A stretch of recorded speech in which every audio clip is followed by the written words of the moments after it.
he go for the Greninja, has gone for Mirage Gate onto the Giratina to start with. Oh, I think I know why. I think so that flower selecting that Benjamin just did actually had a choice between a Psychic and a Water Energy. So I think one of the Water Energies is in hand, so you can't attach it. So I think the play is no longer open.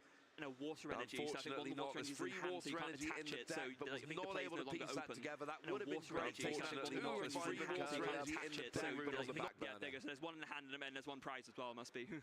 That is ideal, but it's not the end of the world at all. We see the retreat with the Jet Energy. Cramorant comes active. It's going to get the KO onto that Curlier, and Rune is going to need a big turn to just keep up here. Gardevoir doesn't mind going down a prize or two, but you need to reverse it at some point. Yeah, you do. So Benjamin was debating whether to put down the path to the peak or not. Does decide to in the end. It can hold the Gardevoir player back a little bit. Usually you're going to want to save it for the earlier turns when their hands isn't as big, so they're less likely to have a counter stadium. But if Rune can't find a path to the peak now, or a path to be counter now, then obviously no Psychic Embrace, and that means you can't really make a good counter play. Yeah, you do need Gardevoir GX, Gardevoir EX, I should say, to be accelerating energy. There's no energy on the board right now, so Gardevoir EX just to start accelerating and building up an attacker is going to be big. Good news is, with free refinement, that's an extra 6 cards we're going to be seeing drawn straight away here. Yeah, and this is basically the backbone of the Gardevoir strategy, right? The fact that you have both the stage 1 that is extremely useful and just gives you that extra consistency to set up to get yourself to the point where you set up your stage 2s and then you can just take over the game from there. And Rune actually used it with discarding a Psychic Energy, drew 2 cards, one of which was a Psychic Energy, so there's 4 energy in the discard, can get a 5th in there very easily if he wants to.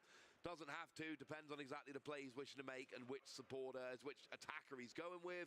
We do just see a Professor Turo hit the discard there. Yeah, that was the last refinement. Interesting they chose to discard that. I mean, there were other cards that could have been discarded instead, but maybe thinking I don't really need Turo right now, best just get rid of it. Oh, and there is the out to the path in the form of the Lost Vacuum.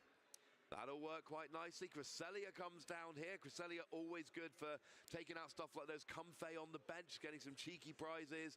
And look, getting some cheeky prizes while you start building up your board, not a bad thing. No. So it looks like we've got an Io coming down here. Oh, that's pretty good. Benjamin, of course, having already taken 2 prizes, going to have to shuffle the hand and put it at the bottom, and only going to draw 4 here. Definitely not what you want to be seeing at this point, whereas Rune is still going to get the full complement of 6 in the hand afterwards, and with that Gardevoir EX setup is looking pretty good to try and start to make that Gardevoir comeback. Did get a Giratina V-Star and a Boss's Orders, so no third energy for the Giratina yet, but not a bad hand by any stretch. So here comes a Cresselia, and we've seen this play a million times before. You use Gardevoir to put 1 energy onto each of your Psychic Pokemon, but that also puts the damage on each of your Psychic Pokemon, and then Cresselia can move 2 damage counters from each of your Pokemon to one of your opponent's Pokemon, and here it's going to be nice and simply, you move the 8 damage counters over to a Comfey, and that's going to give you a prize. Could use it to soften up a Giratina if you prefer,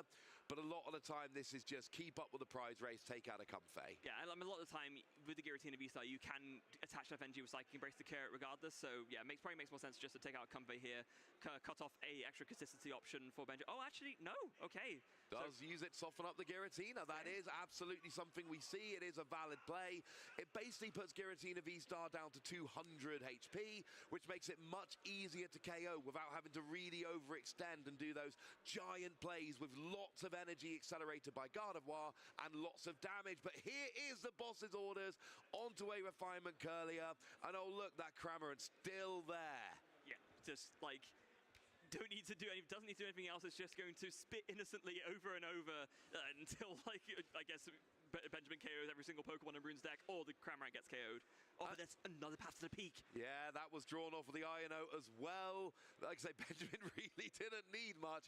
And in the previous round, we saw Morpeko just taking all the prizes. And now we've got Cramorant, which is really not much bigger than a Morpeko, taking all the prizes. Where are all the big Pokemon gone, Freya? It's just the little guys that are coming around doing all the work here. Don't need them. Like, evidently, right? You just don't need them.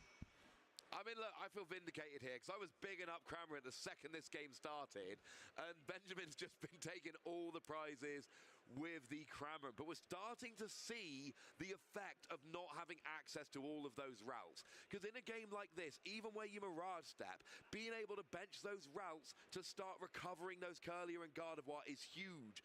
And Rune is not able to do that, so we've got one Gardevoir EX, no Curlier. We do have a replacement for Path to the Peak, but the draw power is starting to run out here, and now we see the Super Rod getting those Curlier back. Yeah, well, you need to, right? Because without that, with Super Rod combined with the Arton, you can start to set up again. But yeah, it's exactly like you said. The reason why you need those rots down is so that you can set up following turns after you're doing your early setup and your stuff gets KO'd. So right now, it's very, very important that Runes find this. And also, the Mana Fee, crucial find there, as that will prevent another opening for Benji to potentially take 2 prizes with a Radiant Greninja. Yeah, that Radiant Greninja was looking a little bit threatening. Good news is it's been turned off now by that Mana Fee, giving that bench protection as it tends to do. But Rune here, I mean, Benjamin hasn't actually done very much this game. He's done a great job setting up his board, don't get me wrong, but he's basically just KO'd 3 little things with Cramorant. Benjamin hasn't really gone, I'm playing multiple Mirage Gate, I'm attacking with Giratina V-Star. His deck isn't really doing the big thing his deck does, and you know, those cheeky little plays in the first couple of turns have actually got him halfway to winning.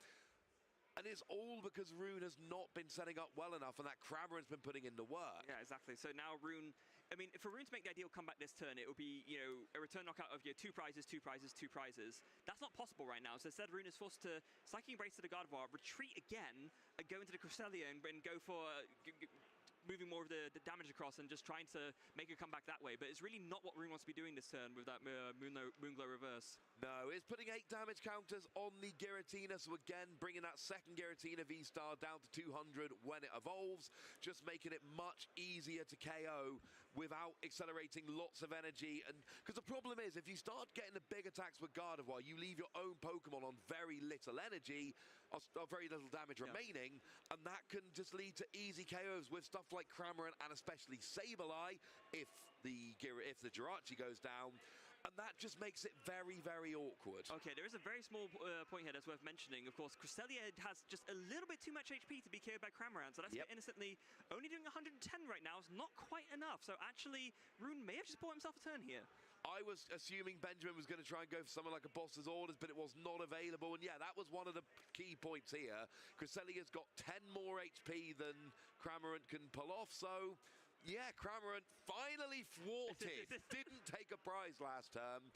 But again, because you've got stuff like Sableye ready to go in the future, that is a very easy prize to take out if the Jirachi ever leaves the board, which at the moment, of course, it is giving that protection. Yes, so retreating now into that Shining Arcana Gardevoir, of course, going to be very, very much like missed pieces of the deck also with rotation coming up soon. But for now, it's still around, and yeah, it is the sort of really one of the key pieces of making this Gardevoir archetype as strong as it is. But here comes a counter catcher from Rune, going to be bringing up that Giratina V-Star, and it's exactly like you said earlier, with the softening up earlier from the Cresselia, now Rune can take this KO without committing as much energy to the Gardevoir, and therefore also not damaging it as much with Psychic Embrace. Yeah, and this is actually the perfect math. So you need 5 energy on that Gardevoir to put you up to 210, is how the math works out there. So we get a KO here, and there is no energy, there's no damage on that Gardevoir, and it's out of range of something like a Cramorant, which is going to force Benjamin to come in and actually KO it with something like a Giratina, which you don't want to do.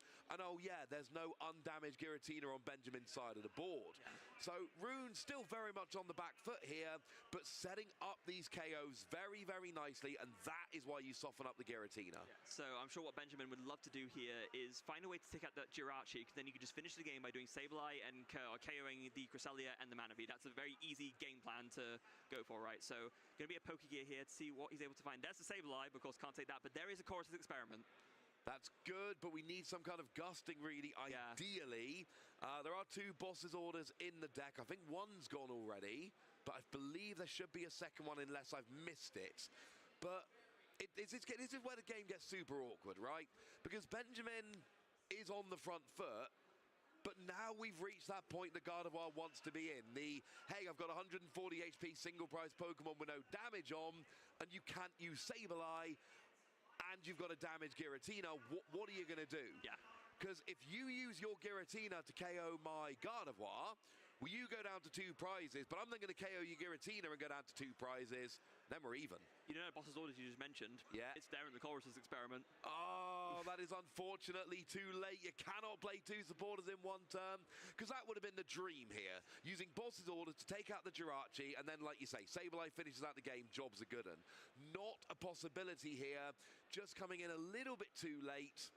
And this is really awkward, because if Benjamin doesn't KO that Gardevoir, a Boss's orders or a counter catcher for Rune, who is still behind on prizes, will then take out that final Giratina, and at that point, the game's basically over. Yeah, very, very rough here. So Benjamin going to have to think very, very carefully about how to proceed here. And this is why sometimes, because Lost Zone Giratina V-Star is often one of those archetypes that does tend to fall back a little bit itself as well. But when you have 2 decks that do that, fall behind strategy, one of them kind of has to take the lead eventually, right? So you're forced into a little bit of an awkward spot.